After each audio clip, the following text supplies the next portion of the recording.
오늘 누가복음 12장 54절부터 13장 9절까지의 말씀을 한번 나눠보겠습니다.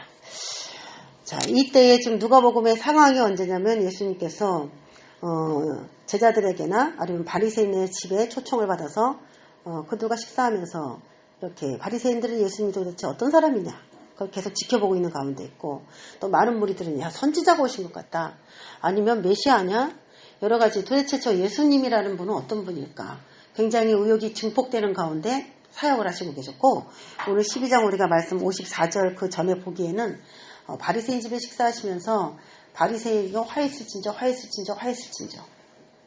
너희들이 지금 하는 신앙생활이 잘못되었다, 그렇게 막 야단을 치시고, 그리고 이제 나와서 많은 무리와 제자들 앞에서 다시 한번 이제 설교를 막 하시는 이야기거든요. 그래서 지금 율법을 받은 이스라엘이 신앙생활을 과연 잘하고 있나 잘못하고 있나 다 몰라요. 모르는 가운데 우리도 이제 우리가 신앙생활을 지금 잘하고 있나 잘 못하고 있나 모르죠. 우리 개인이 지금 스스로가. 저도 자체로는 제가 신앙생활을 꽤 잘하고 있었다라고 이렇게 생각을 했지만은, 하나님께서 어떤 부랴부랴 이렇게 저에게 야단도 치시고, 또 내가 관심 없는 분야에 대해서 공부도 하게 하시고, 그거를 관심 없어 하는 걸 야단도 치시고, 그렇게 자꾸 이렇게 뭔가 이렇게 깨어나게 하셔요. 그래서 제가 지금은 하나님에 대한 인식이 옛날하고 굉장히 많이 달라진 게 뭐냐면은, 저 그냥 성경만 읽고 기도만 하고 교회만 처박혀 있고 그러면은 하나님이 굉장히 좋아하고 하나님의 뜻에 맞는 삶인 줄 알았어요. 거룩하게 살기 위해서 그냥 그렇게. 그리고 그것도 내가 한 것도 아니고 성령님이 그렇게 하게 하신 것이지, 인간이, 저도 사귐을 좋아하고 관계를 좋아하고 나가는 거 좋아하고 노는 거 좋아하고 말하는 거 좋아하고 돈 쓰는 거 좋아하고 저도 그럽니다. 그런데 주님이 확 붙잡아가지고 저에게 말씀 안에서 이렇게 굴복시키게 하니까 그 모든 것보다 다 말씀이 있는 게 제일 좋은 거예요. 기도하는 게 더 좋은 거고. 그래서 그냥 모든 거가 다 싫은 거죠. 그냥 싫어해야 돼 그게 아니라 그냥 싫어지는 겁니다. 그냥. 그것이 별 볼 일 없는 거예요. 내 인생에 있어서. 거기에 시간을 쓰는 게 너무 아까운 거예요. 그래서 이렇게 막 성경을 읽고 기도하다 보니까 모든 것들이 다 차단이 되고 이것이 이제 다 옳은 것이다. 그래서 거기에 빠져서 그냥 살고 싶더라고. 그냥 기도만 하고 성경만 보고. 그렇지만 그게 하나님 뜻이 아니었어요. 그 다음이 또 있었어요. 하나하나 계속 저를 가르치시고, 저는 기도하는 게 이제 한 가지, 죽을 때까지 배우길 원합니다가 기도 제목입니다. 옛날부터도 그렇게 기도했고 지금도 그렇게 기도해요. 옛날부터 지금까지 하나님, 제가 주님 앞에서 계속 배우길 원해요. 계속 공부하길 원합니다. 그 기도를 제가 계속해요. 하나님에 대해서도 잘 모르니까 계속 알기를 원하고, 내가 아는 게 전부다 그렇게 생각하지 않아요. 더 많은 것이 있겠죠. 그래서 하나님이 나에게 원하는 그 배움과 깨달음을 내가 다 배우길 원해요. 그러다 보니까 하나님이 참 이런 것도 알기를 원하는구나, 이런 게 굉장히 많습니다. 자, 그렇게 이 시대에 바리새인도 있고 서기관도 있고 율법 교사들도 있고, 그런데 아마 자기가 제 신앙생활을 잘 하는 줄을 알았을 거예요. 저 여러분들처럼 다 마찬가지로. 그런데 예수님께서 이 땅에 딱 오셔서 그들을 딱딱딱 찍어내면서 하는 말이 화 있을진저라는 거예요. 지금 우리 그리스도인들이 굉장히 안일하게 신앙생활하는 건 사실입니다. 저도 하나님 앞에 가면은 이제 이거는 칭찬받겠지만 이 부분은 이제 야단을 맞겠죠. 각오를 이제 하고 있습니다. 저는 칭찬만 받으리라 그렇게 생각하지는 않습니다. 어떻게 또 칭찬만 받겠습니까? 근데 야단을 안 맞으려면 또 잘해야 되겠죠. 우리가 오늘 이 말씀 보기 전에 무슨 말씀이냐면은, 하나님께서 알고도 죄를 저지르는 사람은 많이 맞을 것이요, 모르고 죄를 지은 사람은 덜 맞는데요. 내 종들에게 알고도 행하지 않은 사람들은 많이 맞을 것이요. 그러니까 우리가 하나님 앞에 맞을 준비해야 된다는 겁니다. 모르고 못한 거에 대해서는 맞지만 그래도 덜 맞아. 근데 알고도 행하지 않은 나의 종들은 많이 맞는데요. 종이라니까 목사만 얘기하는 건 아니에요. 다 하나님이 섬기는, 하나님을 주님이라고 섬기는 모든 사람들이, 하나님이 뭘 날 때려 그러지만 성경을 읽다 보면 그게 아니라는 걸 알 수가 있어요. 오늘 이 말씀을 보면은 예수님께서 그런 이야기들을 막 하시면서 얘기합니다. 너희가 구름이 서쪽에서 이는 것을 보면 곧 말하기를 소나기가 오리라 하나니 예, 우리 이제 좀 알죠. 옛날에 제가 20대 때나 10대 때는 몰랐어요. 비가 오려고 하는지, 날이 굳으려고 하는지, 내일 해가 날지, 그렇게 잘 몰랐습니다, 날씨를. 근데 지금은, 소나기가 올 것 같다. 뭐 태풍 온다는 소식이 있어요? 라는 식으로, 뭔가 제가 자꾸 이렇게 물어보게 돼요. 이렇게 날씨에, 바람에 물이 들어있다는 느낌도 들고, 오늘은 굉장히 덥겠구나. 아침에 이제 그런 생각을 해요. 자, 바로 그런 걸 말하는 겁니다. 구름이 서쪽에서 있는 거 보면, 서쪽에는 어디냐면 팔레스틴 쪽으로 보면 지중해예요. 지중해에서 바람이 탁 일 때는, 그때는 소나기가 탁 내립니다. 과연 그러하고 남풍이 부는 것을 보면 말하기를, 남풍은 아라비아 그쪽에서 탁 오는 바람인데 그 바람이 딱 불면은요, 열풍이에요. 무지 덥습니다. 사람들이 그걸 알았다는 거죠. 심히 더우리라 하나니 과연 그러하니라. 여러분도 잘 아시죠? 날씨에 대해서. 여기는 우리 거의 다 알아요. 오늘 날씨가 덥겠다, 비 오겠다, 춥겠다. 대충 알죠? 여기까지 이해가 되는데, 문제는 뭐냐면은, 야단치시죠? 56절에 외식하는 자요. 외식은 뭐냐면 형식적으로 예배드리는 자요, 이거예요. 말씀이 뭐라고 하는지 관심 없어요. 내 마음대로 신앙생활하고 싶은 거예요. 자기 마음대로. 하나님이 뭐라고 말하는지 듣고 싶어 하지 않아요. 내가 원하는 게 있으면 그거 가는 거예요. 형식에 매어서 하는 신앙생활. 주님의 말씀에 귀 기울이지 않습니다. 고치려고 하지 않습니다. 이런 거예요, 바로. 외식하는 자여, 너희가 천지의 기상은 분간할 줄 알면서, 날씨는 분간할 줄 알면서 어찌 이 시대는 분간하지 못하느냐라고 얘기를 합니다. 자, 어찌 이 시대는 분간하지 못하느냐. 예수님께서 야단친 게 뭐냐면요, 왜 이 시대에 분간하지 못해, 이거예요. 자, 오늘 이거 말씀 볼까요? 어찌 이 시대에, 여기다 제가 빨간 글씨를 해놨죠. 바로 이겁니다. 날씨를 보면요, 하나님께서 날씨를 사람에게 느끼게 하고, 내일 비가 오면 아침에 오늘 오후에 비가 올 것 같다. 아침에 그러면 뭐 준비해야 돼요, 여러분은? 아침 출근할 때 우산 준비해야 되죠. 만약에 비가 올 것 같은데도 우산을 안 가져가면은 둘 중에 하나예요. 대비하지 않는 사람이나, 아니면 그냥 비를 맞거나, 아니면 우산을 살 수 있는 재정이 되니까 이제 사면 된다, 이렇게 생각하는 거죠. 어쨌든 제일 여기서 성경에서 말하고 싶은 건 뭐냐면은 우산을 가져가라는 거죠. 그게 바로 오늘 날씨를 분간하고 행해야 할 행동이에요. 그런데 예수님은 그 얘기만 하고 싶은 게 아니에요. 날씨를 하나님이 미리 사람에게 느끼게 하고, 그리고 인간이 하기를 원하는 게 뭐냐면 거기에 대해서 어떤 행동이죠. 이것처럼 오늘 어찌 이 시대는 분간하지 못하느냐. 제가 요한계시록을 설교를 하면서 또 요한계시록을 읽는 사람들이 댓글을 많이 쓰잖아요. 그런 걸 제가 이제 쭉 보면은 굉장히 한국교회가 답답한 게 뭐냐면은, 요한계시록을 시대에 대한 분별로 이렇게 매치해서 풀어가면요, 그걸 굉장히 싫어하고 육적인 해석이라고 생각하는 거예요. 거기 굉장히 안타깝습니다. 제가 분명히 이런 말씀이 있어요. 하나님은 시대를 분별하는 거를 장려하고 계세요. 왜 시대를 분간하지 못하느냐 하면서, 분간하지 못하는 거에서 야단을 쳤지, 시대를 미리 알고 그 다음에가 무슨 시대냐. 마귀는 지금 뭘 하려고 하냐. 마귀가 지금 세상 임금인데 세상에 맨 위에 서서 제일 죽이고 싶은 게 누구냐. 불신자는 알아서 그냥 죽을 거고, 교회에 다니는 그리스도인들이 자기의 계획을, 자기가 가진 지혜를 무지해서 깨닫지 못하고 방관하다가 자기가 쳐놓은 것에 그냥 덥석 걸려들기를 원하는 거예요. 마귀가 노리는 건 그리스도입니다. 근데 마귀는 어디서 활동하냐면 세상 임금이기 때문에 세상에서 활동해요. 세상 위에서 왕노릇해요. 세상에서 떠나 있지 않아요. 그러면 하나님이 우리에게 자꾸 뭘 얘기하냐면, 세상에 임금 노릇을 하는 그 마귀가 세상의 꼭대기에서 일할 때에 너희들은 마귀보다 더 지혜롭고 더 한 수 위에 수를 가지고 있으라는 겁니다.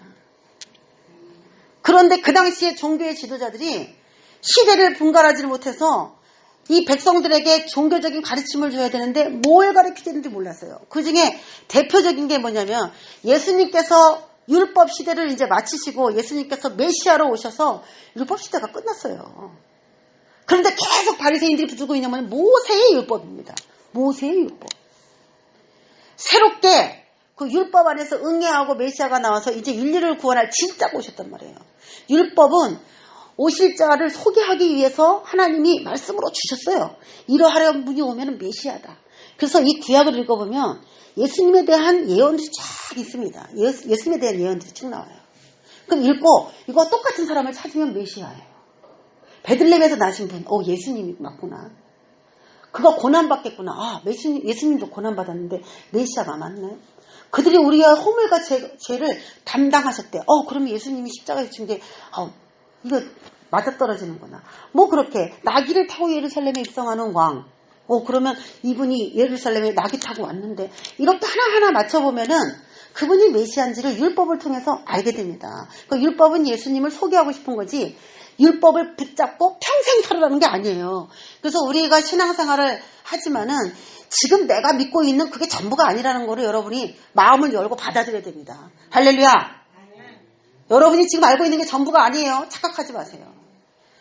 저도 지금 제가 알고 있는 게 전부가 아니에요. 저도 변할 거예요, 아마. 시대가 지나면 제가 성경은 변하지 않지만 성경에서 말하는 것보다 더 깊이 있는 얘기를 할 거예요. 전 옛날에 아무 얘기도 안 하고 성경만 얘기했어요. 그래서 11년 전에 이명박 대통령 선출할 때 정치에 대한 얘기도 해주시고 4년 전에 경제에 대한 얘기도 해주시고 성도들을 경제의 늪에 빠지지 않도록 네가 가르쳐야 된다. 그래서 제가 성경 공부에게 그런 얘기도 막 해주는 거죠. 왜? 마귀는 세상의 임금이기 때문에. 그래서 그 시대에 바리새인들이 해야 될 분가는 뭐였냐면 이 메시아가 따라야 될 사람이냐 버려야 될 사람이냐 그걸 알려주는 거였어요. 그 당시에 바리새인과 서기관들이 해야 될 일이었어요. 근데 잘했느냐? 예수님이 못했다고 지금 얘기하는 거죠. 스스로 왜 분간하지 않냐느냐예요. 그러면서 또 어찌하여 옳은 것을 스스로 판단하지 아니하느냐. 저 여러분이 지금 믿고 있는 게 다 옳은 걸까요? 내가 생각하는 게 다 옳은 것이다. 생각할 수 있는 사람이 있을까요? 없죠. 배워야 됩니다. 그래서 우리는 하나님한테. 그래서 우리가 옳은 것을 스스로 판단하지 못하니까 어떻게 하는 겁니까? 우리가 기도하는 거예요. 저는 확실해요. 만약에 제가 생각하고 판단하고 사는 방법이 100% 옳다라고 생각하면 전 기도하지 않습니다. 하나님께 지혜를 받을 필요가 없어요. 내가 생각한 대로 살면 되니까. 내가 생각한 게 다 옳으니까. 근데 저는 옳지 않다라고 제가 100%제 스스로를 그렇게 생각하고 있어요. 저는 옳지 않아요. 저는 무식하고 무지하고 하나님이 생각을 넣어주지 않으면 한 치 앞을 볼 수도 없고 함정이 내 앞에 있어도 그냥 빠지고 그물에 걸려서 언제 퍼덕일지 모르는 아주 나약한 존재라는 것을 제가 알아요. 그래서 하나부터 열까지 다 물어봐요. 물어보다 보니까 하나님이 하나하나 가르쳐줘요. 지금도 저는 아주 현실적으로도 연약합니다. 가진 것도 없고 배운 것도 없고 내세울 것도 없고 아무것도 없어요. 그러니까 저한테 필요한 게 뭐냐? 하나님이죠. 제가 옳은 것을 스스로 잘 판단하고 만약에 출세해서 제 밑에다가 엄청난 몇만 명의 사람들을 거느리고 제가 기업인으로서 아니면 높은 자리에서 있었더라면 아마 제가 선택한 것이 옳은 줄 알고 기도하지 않을 거예요. 전 기도하지 않을 거예요. 분명히. 그런데 저는 이제 실수하면서 살기를 원하는 것보다는 편하게 사는 걸 원하는 것보다는 옳게 어렵더라도 옳게 사는 걸 원해요. 하나님이 원하는 진실된 삶으로 살기를 원하기 때문에 주님 앞에 나약함을 가지고는 엎드리는 거죠. 나약함을 가지고. 저 여러분도 이 시대를 성령 안에서 잘 분간하시는 여러분 되시길 주 여러분 축원합니다. 분간해야 됩니다. 옳은 것이 무엇인가? 내 생각이 지금 옳은 것인가? 분간해야 됩니다. 이 시대에 대해서 내가 판단하는 것이 옳은 것인가? 분간해야 됩니다. 내가 지금 이렇게 살아가려고 하는 것이 옳은 것인가? 생각해야 됩니다. 자, 이들이 깨닫지 못했던 거 뭐냐? 심판자가 오신 시대인데 바리새인들이 그걸 몰랐다는 거죠. 이 시대는 분간하지 못하느냐? 예수님, 심판자가 오신 시대야, 이 시대가. 근데 왜 몰라? 이런 말이죠. 알아야 해. 또 심판자를 발견하고 두려워하는 시대예요. 지금 바리새인과 서기관들이 어머 저분이 메시아네. 성경에서 말한 메시아야. 어머 그러면 저분이 재판장이 되시는 건데 내가 지금 잘하고 있나? 그거를 두려워해야 돼요. 저 여러분 신앙생활하면서 두려우십니까? 두려워요? 안 두려워요? 두려우신 것 같아요? 안 두려우신 것 같아요? 신앙생활 하면서 두려우세요? 안 두려우세요? 하나님이. 응. 네? 두려워요? 두려우면 신앙생활 잘 하시는 거예요. 근데 난 잘하는데 왜 이런 얘기 하냐? 그 사람이 다 못하는 사람이에요, 대부분. 근데 두려워하는 사람은 어떤 사람이냐면, 내가 신앙생활을 잘 못하는 걸 내가 알고, 거기에 대한 인지력을 갖춘 거예요. 그런 사람은 잘하려고 하는 심리가 발동되게 돼 있어요. 근데 바리새인과 서기관들에게 왜 화가 있을진저, 이 외식하는 자들아, 왜 그렇게 했는지 알아요? 자기가 잘하고 있다고 생각하니까 그게 문제가 됐어요.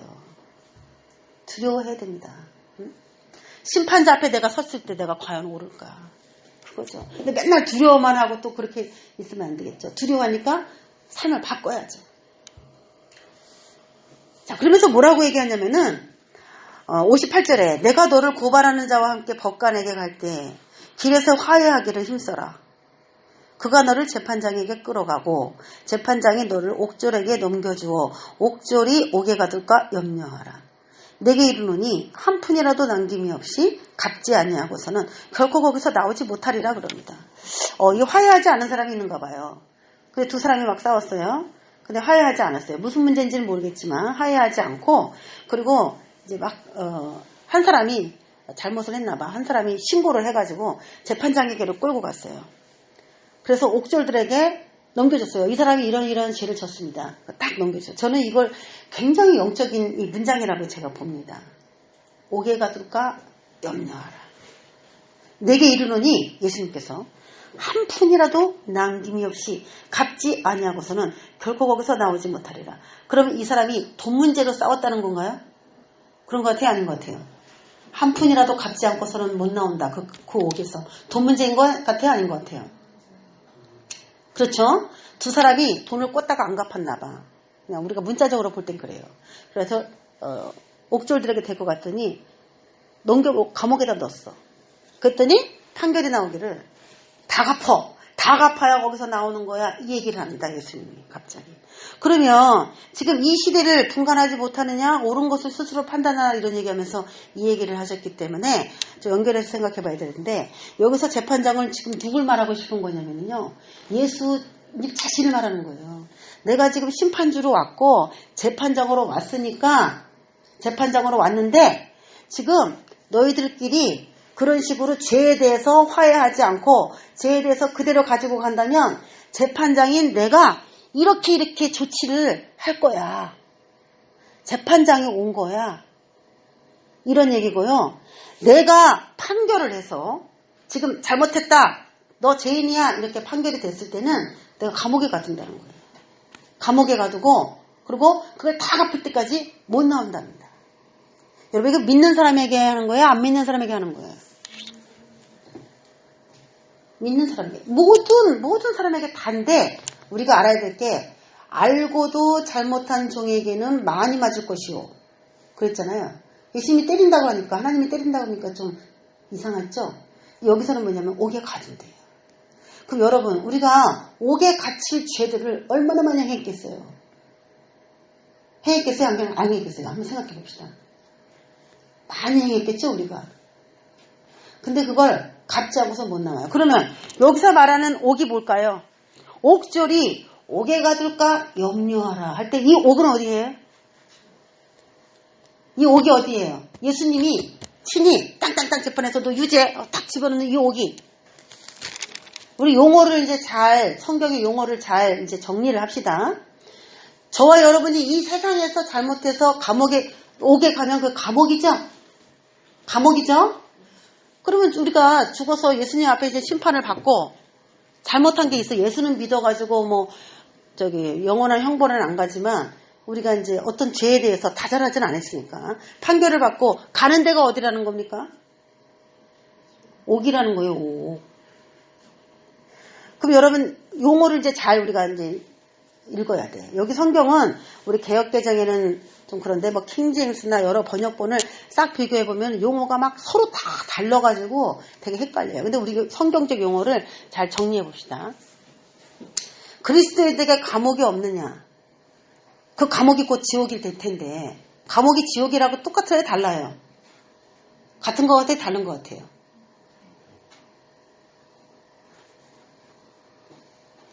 같다. 같은 것 같다. 다르다. 옥이잖아. 그냥 옥.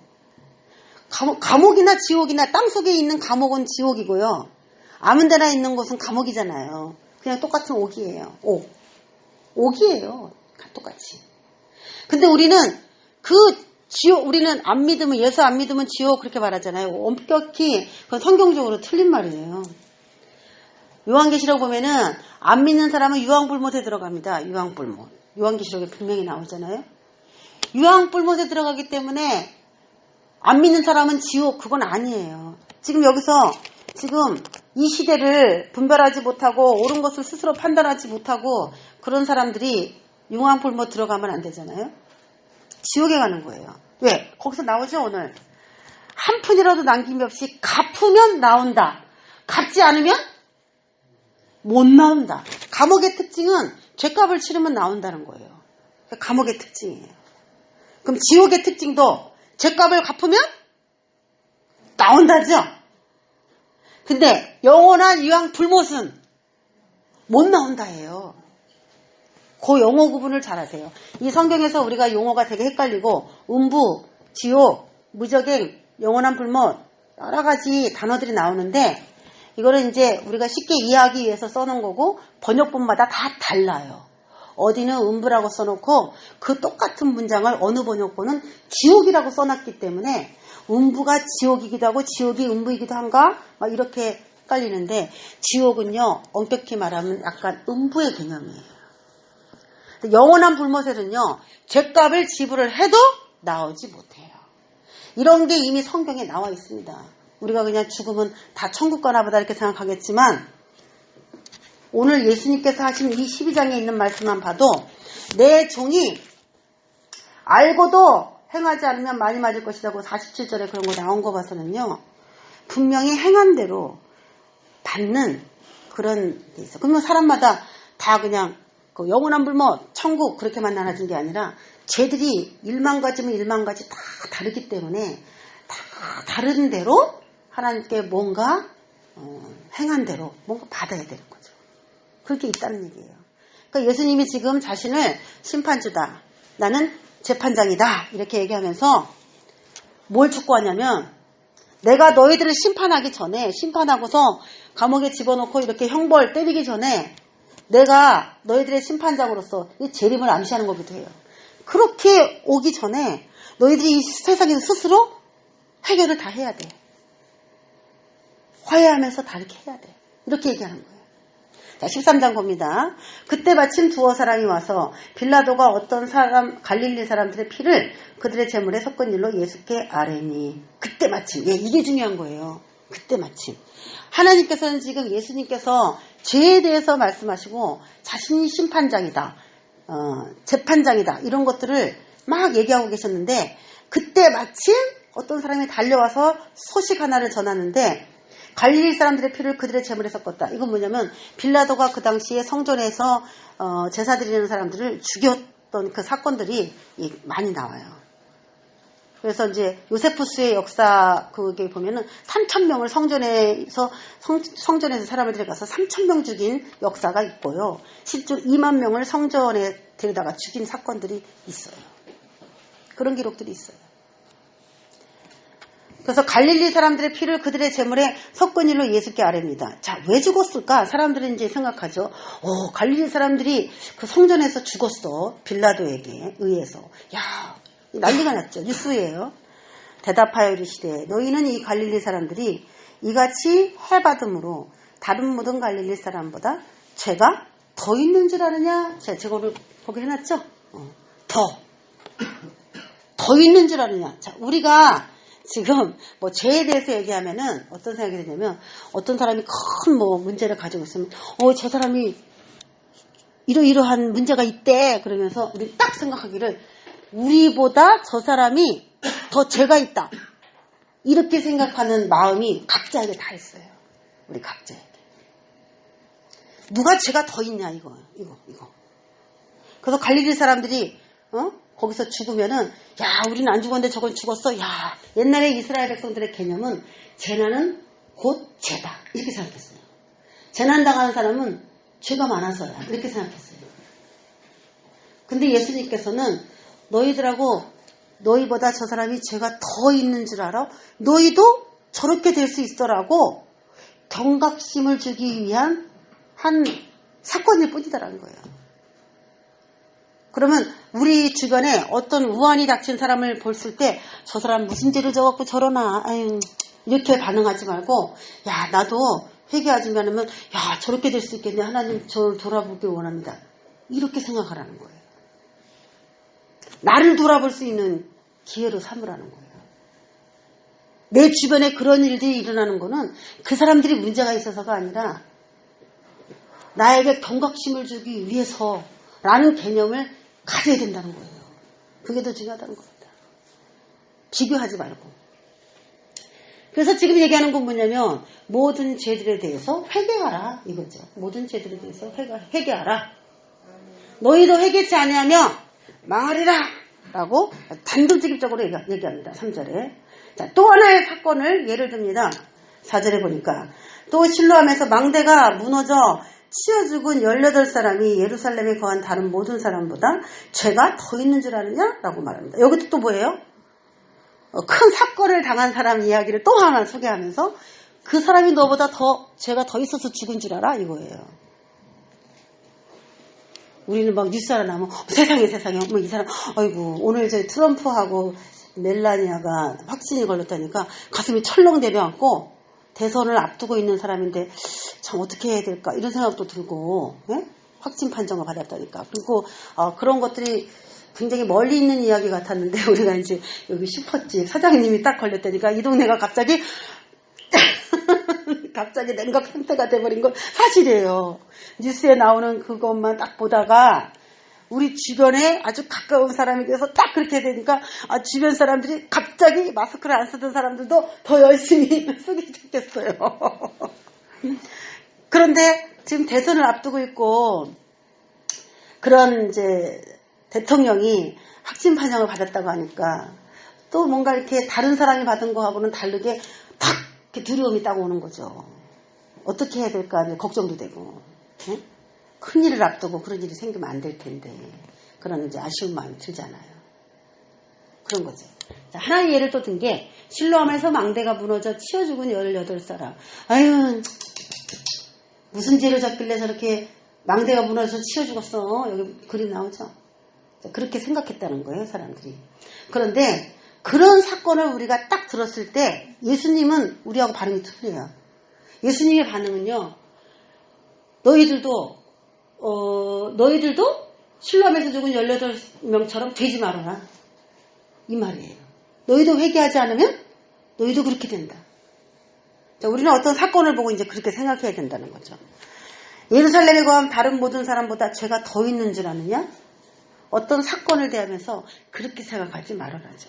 너에게 이르노니 아니라 너희도 만일 회개하지 않으면 다 이와 같이 망하리라. 그러니까 지금 예수님께서 나는 재판장이야 심판장이야 천기는 분별할 줄 알면서 시대를 분별하지 못해서 지금 내가 하나님을 어떻게 섬겨야 되는지 관심이 없는 사람들 그 사람들에게 경각심을 일으켜주는 겁니다. 자, 그러면서 비유로 듭니다. 13장 6절에 비유가 소개되고 있습니다. 포도원에 심은 무화과나무 비유죠. 포도원에 무화과나무를 심은 것이 있더니 사람들이 목사님 이거 이상해요. 포도원에 무화과나무를 심었나요? 여기서부터 뭔가 비밀이 있는 거 아니에요? 막 이래요. 근데 이스라엘은요 그 포도원이라고 하는 그 포도원이 포도만 심어서 포도원이 아니라 여러 나무 가시수를 그 안에 다 심습니다. 그 무화과나무도 심어요. 그래서 그냥 우리는 밭에 무화과나무를 심었는데 이런 얘기하고 똑같은 얘기예요. 그래서 무화과나무가 이제 심겨졌는데 주인이 와서 그 열매를 구하였으나 얻지 못한지라.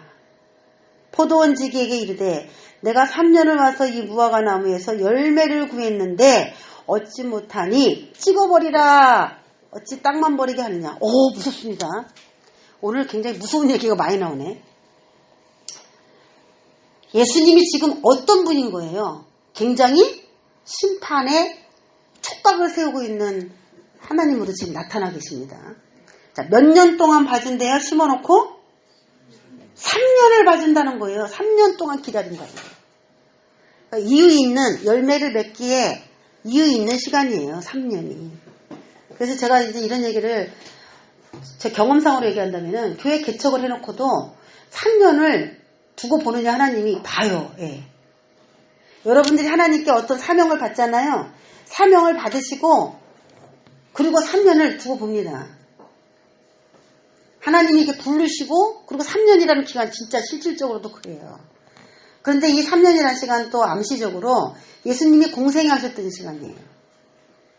그래서 예수님이 공생애 하면서 지금 내가 메시아다 그러면서 이적을 베푸시고 막 다니셨을 때 그때 회개하고 얼른 열매를 맺으라는 거예요. 예수님이 사역하실 때. 그런데 이들이 지금 이 무리들이 예수님의 메시지를 메시아의 메시지로 안 받아들이고 있는 거. 이걸 지금 책망하시는 거죠. 너 내 얘기를 허투루 들으면 너 열매 못 맺는다. 내가 있는 공생의 3년 동안에 너 결실이 없다. 이런 뜻이잖아요. 지금 이 말이. 3년을 와서 열매를 구하되 얻지 못하니 찍어버리라. 어찌 땅만 버리느냐. 하나님이 찾는 건 뭡니까? 열매입니다. 열매. 저와 여러분에게도 찾는 게 열매입니다. 열매. 그래서 열매를 맺을 수 있을 만큼 컸다고 생각하고 계속 3년 동안 왔는데 그게 없었다는 거죠. 그러니까 어떡하냐. 자, 제가 이거를 볼 때는 어떤 느낌이 드냐면 우리는 어떤 과정으로 어떻게 성장하는가. 그럼 하나님이 너네 잘해? 난 심판장이야? 난 재판장이야? 알았지? 그렇게 그냥 하고서 사라지는 그런 분이냐? 아니에요. 여기 나오면은 3년 동안 열매를 계속 구했는데 없어. 그러면 그분이 또 행하는 조치가 또 있어요. 인간이 나약하고 열매를 스스로 맺기가 어렵다고 생각하는 그런 나무에게는, 그런 사람에게는 하나님이 또 행하시는 일들이 있습니다. 뭐냐? 대답하여 이르되 주인이여 금년에도 그대로 두소서.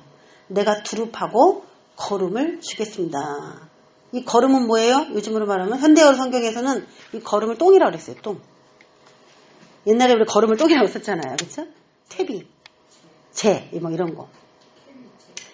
그런 거를 준다 그랬어요. 그러니까 우리를 어떻게 어떤 과정으로 성장시키냐면 우리가 열매를 마땅히 맺어야 하지만 맺지 못했을 때 기회는 준다는 겁니다. 하나님이. 열매를 맺기 위해서. 아니면 여러분 여기 화해하지 않고 또 알고도 뜻을 알고도 준비하지 않아서 매맞는 그렇게 그냥 하나님이 때리기만 좋아하고 말이죠. 감옥에 가두기만 좋아하는 그런 분이 아니에요. 그렇게 하기 전에 하나님도 최선을 다해요.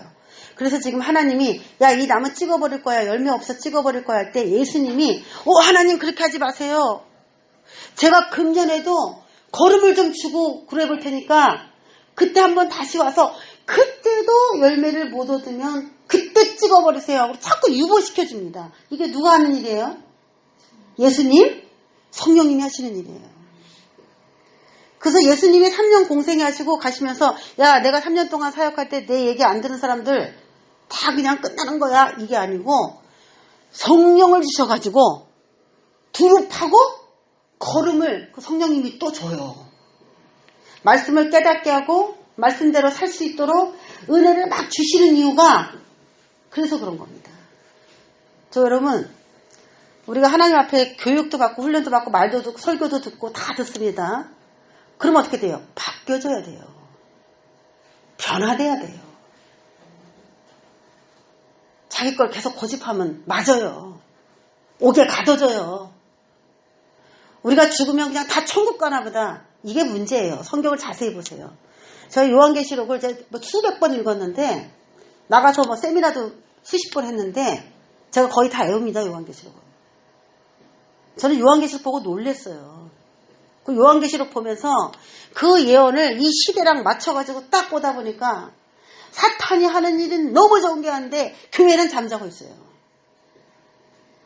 사탄은 전 세계에서 사람들을 어떻게 자기 손아귀에 넣고 주물럭주물럭 하고 말이죠. 돈 가지고 사람들을 쫙 끌어가지고 돈의 노예가 되게 해가지고 하나님의 백성들을 끌어서 자기 사람으로 삼으려고 굉장히 조직적으로 일을 하고 있었어요. 제가 요한계시록 보면서 이 세계에 일어나는 일들을 시대에 비춰서 나누다 보니까 너무 기가 막혔어요. 내가 세상을 너무 몰랐구나. 교회가 너무 아니라구나. 야, 지금 교회가 자기 목숨을 바쳐서 예수님을 위해서라도 죽을 그런 특공대를 막 만들어야 되는데, 예수 믿으면 그냥 잘 먹고 잘 살고 그냥 듣기나 좋은 얘기 해주는 걸 바라지, 예수님을 위해서 자기 목숨을 바칠 수 있을 만한 그런 마음에 그런 결단들이 우리 안 일어나는 거예요. 왜? 사탄이 하는 일을 모르니까 내가 해야 될 일도 모르죠. 하나님이 나에게 뭘 원하고 무슨 일을 내가 하기를 원하는지 관심이 없죠. 사탄이 하는 일에도 관심이 없잖아요. 그래서 전 느낀 게 교회에게 하나님이 바라는 게 굉장히 난이도가 높습니다. 그러니까 우리는 안 맞을까봐 옥에 갇힐까봐 덜덜 떨어서 하나님께 충성하는 그런 어린 신앙이 아니라 하나님께 훈장을 받고 나중에 상을 받고 너는 내 마음과 진짜 똑같이 합한 자야. 다윗처럼 그렇게 칭찬과 상을 받기 위해서 수고해야 된다는 개념으로 바뀌어져야 됩니다. 매 맞을까봐 옥에 갇힐까봐. 그 애기들이죠. 애들이에요. 근데 하나님의 말씀을 모르고서는 절대로 그렇게 할 수가 없고, 또 마귀가 이 세상에 풀어놓은 덫이 어디에 놓였는지를 알지 못하면 그리스도인들의 길을 가다가 탁탁탁 밟아서 다리를 탁 잘리는 거예요. 사탄의 계략을 아주 정교하게 잘 알아야 됩니다. 자, 성령님이 우리 안에 들어오시는 건 뭐냐? 두루 파고, 우리 마음을 파요. 말씀을 읽으면 칵 찔리죠. 말씀을 읽으면요 마음에 사무친다고 합니다. 사무쳐요. 우리 마음에 팍 파고드는 거예요. 열매를 맺을 수 있는 걸음이 주는 거예요. 이게 다 뭐냐면은 말씀이 깨달아지는 거, 이게 두루 파고 걸음 주는 겁니다. 걸음이 딴 게 없어요. 말씀이 깨달아지니까요 그렇게 사라지는 거예요. 사람이. 걸음을 주리니 성령님이 하시죠? 자, 과원제기는 누구냐? 예수님이셨어요. 그러니까 우리는 예수님이 주시는 그 걸음을 받아야 되는데, 그 걸음은 성령님과 예수님이 연합해서 우리에게 주십니다. 실로암, 여기서 제가 오늘 읽다가 새롭게 깨달은 게, 실로암에서 망대가 치어져 죽은 18사람 얘기를 하는데, 이 실로암은 원래 예수님을 말하는 이 물이에요. 물. 샘이에요. 그런데 실로암에서 망대가 무너졌다는 얘기는 예수님 안에서 어떤 사람이 심판을 받았다는 얘기예요. 자, 이게 지금 기온샘에서부터 실로암못까지 다윗 성이고 이렇게 이 샘이 만들어졌어요. 이게 이제 실로암 못인데, 예수님은 자신을 아까 심판주라 그랬죠? 재판장이라 그랬죠? 이제는 실로암이라고 얘기하는 거예요. 실로암. 자신이 실로암이다. 그렇게 얘기하는 거예요. 근데 실로암에서 가서 씻어라 그랬더니 눈을 씻고서 눈이 밝아진 사람 있죠? 밝아져서 주님을 보니까 메시아가 맞다라고, 이 사람은 주님의 은혜 안에 두릅하고 걸음을 주는데 참여해서 구원을 받았어요. 이 사람은. 그런데 실로암에 가서 눈을 씻지 않고 도리어 실로암에 있는 망대가 무너져서 사망 선고를 받은 사람들이 그 중에 또 있단 말이에요. 그러니까 예수를 믿고 영생을 얻는 사람, 복을 받는 사람도 있지만, 예수 안에서 잘못해서 심판에, 강도 높은 심판에 휘말려 들어가는 사람들도 있습니다. 그러면 어떻게 됩니까? 우리가 어떻게 신앙생활 해야 돼요?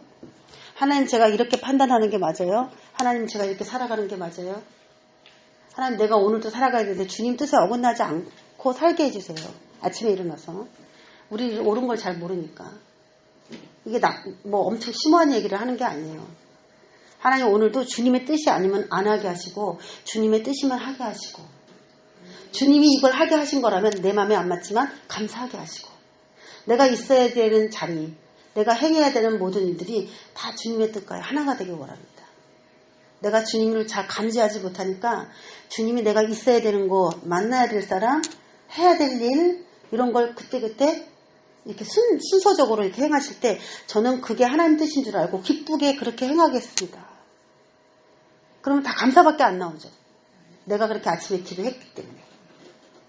왜 나한테 오늘 하루 이런 일이 생긴 거야? 뭐 이렇게 말할 필요가 없잖아요. 오늘은 내가 왜 이 사람들을 만난 거야. 그런 얘기 할 필요 없죠. 내가 왜 거기에 가기 싫은데 억지로 갔을까. 그럴 필요도 없는 거고 다 감사하게 돼요. 그러니까 아침에 딱 일어나서 주님의 뜻대로 오늘 하루를 살게 하실 때에 저는 그냥 물 흘러가듯이 몸을 이렇게 맡길 테니까 주님이 저를 그냥 인도해 주세요. 그냥 몸을 맡기세요. 그래서 제가 그 수영을 할 때 그 바닷물에서 생존 수영이라고 있잖아요. 물에 빠졌을 때 자기가 살으려고 막 헤엄치는 사람은 결국 힘이 빠져갖고 죽어요. 저도 아주 어릴 때 친구랑 실내 수영장 가서 이렇게 사다리를 밟고 이렇게 내려가는데 물 밑으로 내려가는데 밑에 사다리가 한 2개 있길래 되게 낮은가 보다 그러고 풍덩 뛰어내렸거든요. 실내 수영장에서. 근데 다리가 안 닿는 거예요. 그래서 나름 그 TV에서 본 건 있어가지고 막 수영을 했어요. 이렇게 막 팔을 젓고. 근데 뭔가 숨이 안 쉬어지는 거야. 물 밑에 있어 더 내려가는 느낌이 들어요. 근데 순간 사람들이 나를 쳐다보고 있겠지. 어머 저거 어떡해 쟤 죽나봐. 그리고 새카맣게 나를 막 들여다보고 있겠구나. 아우 창피해서 어떡하나 막 별 생각이 다 나요. 근데 막 하다가 아니야 이거 더 밑으로 내려가. 더 밑으로 내려가는 거야. 안 되겠다. 그래서 나 죽었어. 그리고 힘을 쫙 뺐는데요. 몸이 갑자기 붕 뜨지 숨이 탁 쳐지면서 머리가 물 밖으로 나온 거예요. 다리가 땅에 딱 닿고. 힘을 빼야 된다는 걸 알았어요. 근데 제가 주님을 기쁘게 한다고 저 나름대로 막 힘을 주고 수영을 치듯이 이것도 해보고 저것도 해보고 다 열심히 최선을 다해서 했어요. 근데 그게 주님 뜻에 안 맞는 게 꽤 있었어요. 그게. 그래서 지금 하는 건 뭐냐. 그냥 시간에 나를 맡기고 주님께서 나를 인도하시는 대로 그대로 가요. 이렇게. 100% 잘하지는 못하지만 그냥 나쁜 것도 그냥 좋은 거다 이렇게 생각하고 내가 저렇게 하고 싶지만 이렇게 흘러가면 그냥 그런가 보다. 그것도 감사하다. 그리고 빨리 해주세요. 이게 내 입에서 많이 없어진 것 같아. 제가 제일 했던 게 하나님 서둘러 주세요. 거든요. 하나님 빨리빨리요. 서둘러 주세요. 못 참겠어요. 숨이 쪼는 것 같아요. 기도를 그렇게 했다니까요. 제가. 여기 앉아가지고. 숨이 쪼는 것 같아요. 오늘 넘기면 안 돼요. 막 이랬어요. 제가 기도할 때. 얼마나 다급한지. 근데 그날 일이 하나님 해결해 줬냐? 해결 안 해줘요. 또 기다려 하다 보니까 이제 빨리빨리 해주세요. 죽을 것 같아요. 그 얘기가 없어졌어요. 제 입에서. 이제 그런 얘기는 안 해요. 왜? 그렇게 기도해도 안 해줬어요. 하나님이. 포기한 거야 이제. 난 포기하는 걸 배웠어. 내가 제일 많이 배운 게 포기하는 걸 배운 거예요. 내 기분에 안 맞고 내 뜻에 안 맞고 여러 가지. 하나님이 내 기분과 감정과 엄청 다르게 일하시는구나. 나는 막 조급해서 미치겠는데 내가 하나 배운 건 하나님 너무 여유 있으시다라는 거예요. 급한 게 없는 하나님. 그러면 내가 조급하면 무슨 일 생기냐. 나만 죽겠어. 그러니까 한 가지 내 깨달은 건 주님이 급한 게 없으시니까 나도 그냥 급한 게 없어야 돼. 그러면 딱 맞아. 그럼 딱 맞아요. 그거 하나.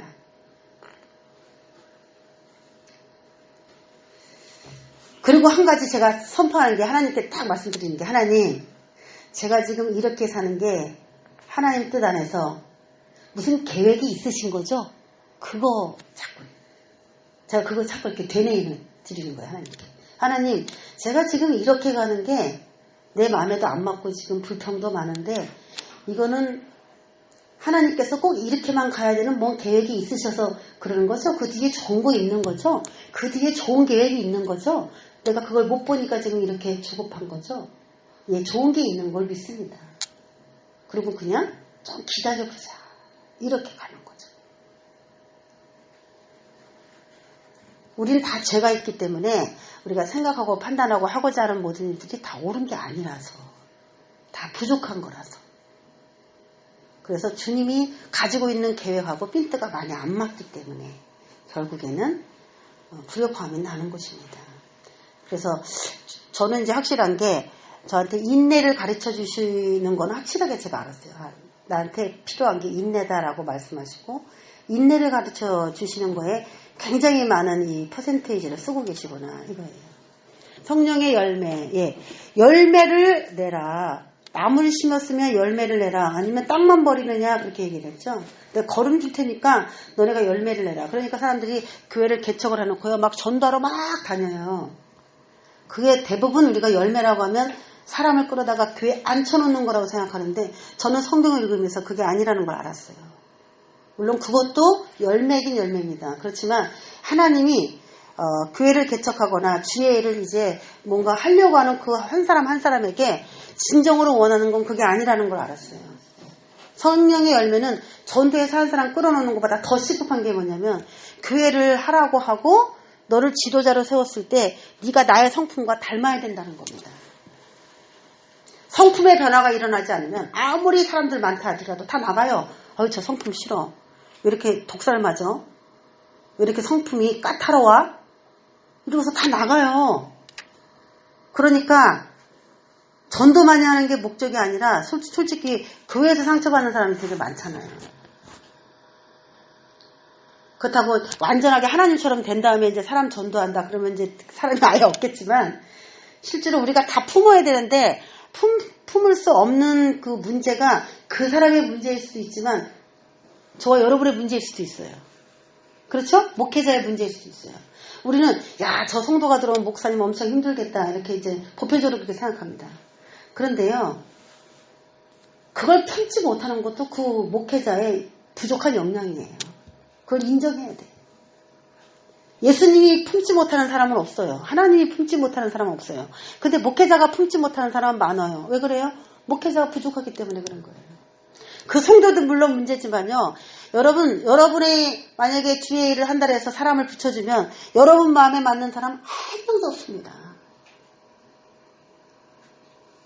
근데 저는 이제 원래 속이 좁고 그릇이 작아서 연단을 이제 계속 받는 거를 제가 이제 느끼게 됐어요. 내가 그릇이 작아서 품을 수 있는 한계가 지금 작구나. 그래서 이렇게 사람 연단을 받는구나라는 것을 제가 깨달았기 때문에 할 말이 없는데, 그래서 내가 이제 어떤 사람도 이렇게 품을 수 있어야, 그래야 나의 목표는 그거다. 이제 그렇게 바꾼 거죠. 저 사람을 바꾸는 것도 목회자니까 해야 돼요. 자기 잘못을 인식시키고 바꿔야 되는 것도 해야 되지만 서로 같이 해야 돼요. 나는 어떤 사람이 들어와도 품을 수 있는 그런 가슴을 넓히는 그거를 배워야 돼요. 하나님으로부터 그걸 배워야 돼요.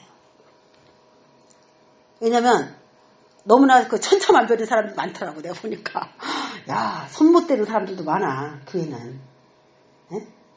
어쩜 이렇게 다 다르지? 케이스는 비슷비슷한데 내용물은 엄청 달라요. 그러면 그들도 조금씩 교회에서 바꿔줘야 되지만 그들을 대하는 리더자의 그 가슴도 커져야 돼요. 넓어져야 돼요. 여러분들이 주 안에서 어떤 일을 맡으셨고 어떤 일을 하시고 지금 무슨 계획을 갖고 미래를 준비하시든지 내가 이해할 수 없고 품을 수 없는 사람이 많다는 건 결코 자랑할 일이 아닙니다. 여러분 주변에 있는 사람들이 문제일 수도 있지만 그걸 수용하지 못하는 내 문제로 오늘 바라보시기를 주의 이름으로 축복합니다. 자, 우리가 뭐가 문제일까? 성령의 열매. 그거 맺으라는 겁니다. 그거 못 맺으면은요, 찍혀요. 찍힙니다. 망합니다. 반드시 해야 돼요? 아니면 해도 되고 안 해도 그만이에요. 선택이에요. 반드시 고쳐져야 돼요, 우리 성품은. 반드시. 이게 지금 다 성품이에요. 성령의 열매는 다 성품입니다. 사랑해야 돼요. 희락. 슬퍼도 기뻐해야 돼요. 화평. 싸우지 말고 다투지 말고 평화로워야 돼요. 평화를 추구해야 돼요. 내가 가는 곳에 분란이 있어도 평화가 임해야 돼요. 또 오래 참음. 다 내 맘대로 할 수가 없어요. 참아야 돼요. 자비, 양선, 선. 착해야 됩니다. 양선이 선을 행하라 이거예요. 착해야 됩니다. 충성, 성실해요. 열심히 해야 돼요. 열심히. 내가 해야 될 일에 대해서. 온유, 절제. 하고 싶은 거 다 하고 못 삽니다. 예수 믿는 사람이. 다 성품이고요. 하나님께서 저와 여러분에게 진짜 우리가 그리스도의 심판대 앞에 섰을 때 이 나무를 찍어버릴까 합격시킬까는 그 사람의 성품이 주 안에서 얼마나 많이 변화됐냐는 거예요. 우리 첫 번째부터 다 걸려요. 사랑해서 다 걸려요. 여러분 누굴 사랑해요? 자기를 제일 많이 사랑해. 저와 여러분. 그래요 안 그래요? 난 아니다. 자신할 수 있어요? 왜 분쟁을 하고 왜 다투고 왜 오래 참지 못하고 왜 절제가 안 돼요? 왜 착하지 못하고 왜 자비가 없어요? 나를 사랑하기 때문에 그래요. 나를 사랑하는 게 예수님이기 때문에. 나를 사랑하니까 이게 다 뒤에 게 8가지가 다 안 돼요. 사랑해서부터 그래요. 그런 것 같아요. 제가 볼 때는. 나밖에 모르지. 사랑이 약해요. 그 중에 제일은 사랑이라. 믿음, 소망, 사랑 그 중에 제일은 사랑인데 초판부터 어려워. 초판부터. 자, 이 같은 것을 금지할 법이 없다. 그리스도 예수의 사람들은 육체와 함께 그 정욕과 탕심을 십자가에 못 박아야 되는데 요 9가지 성품을 행하지 못하게 하는 게 이 정욕과 탕심이에요. 정욕, 그게 뭡니까? 욕망이죠, 욕망. 내가 하고 싶은 거, 그 욕망이에요. 정과 욕심, 이렇게도 얘기하는데 내가 우리 가족을 더 좋아하는 거, 남들보다. 그런 거다. 내가 하고 싶은 욕망이 있으니까, 탐심이 있으니까 하나님이 저렇게 하라는 거 오래 참아야 되는데 못 참아요. 내가 하고 싶은 걸 해야 되니까. 자, 오늘 이 9가지 중에 나는 어떤 걸 붙잡고 9가지 다 고쳐라. 그럼 너무 힘들고 그거 애워가지고 오늘 기도할 때 그 붙잡고 기도해라. 그것도 어려우니까 한 가지를 딱 붙잡으세요. 잡았어요? 저 보라색 중에 야, 나는 이거 가지고 한번 기도를 해봐야 되겠다. 응? 왜? 망해요.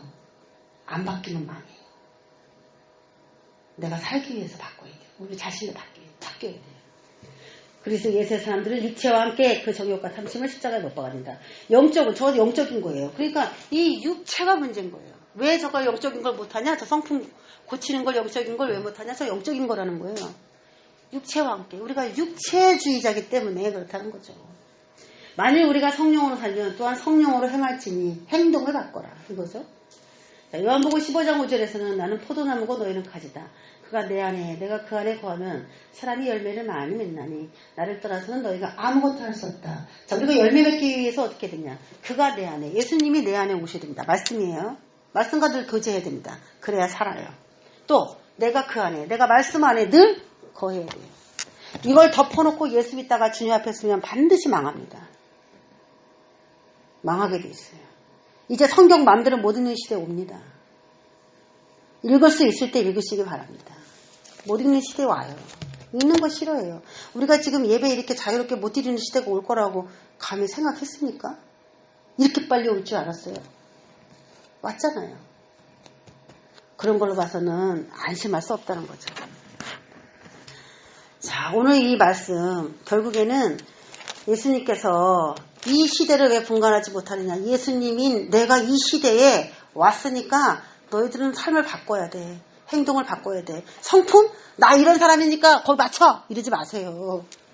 아, 나는 저기 옛날에 그 목사님들이, 부흥사들이 그러잖아요. 주로 부흥사 목사님들도 그렇고 약간 그 기질이 좀 센 분들, 옛날엔 조폭했다가 목사님 되신 분이 하도 많으셨는데 내가 이런 성격인 거 몰랐어! 그러면서 막 시켜요. 그거 좋은 얘기 아니죠. 바꿔야죠. 내가 그전에 이런 사람이었지만 지금은 바꾸려고 노력합니다. 성령과 함께. 내가 육체적인 거 다 정욕과 탐심을 십자가에 못 박고 이제는 아니다. 이건 하나님의 생각이 아니다. 내가 맞냐? 아니다. 네가 맞냐? 아니에요. 누가 맞아요? 진리가 맞는 거예요. 할렐루야. 말씀이 맞는 거예요.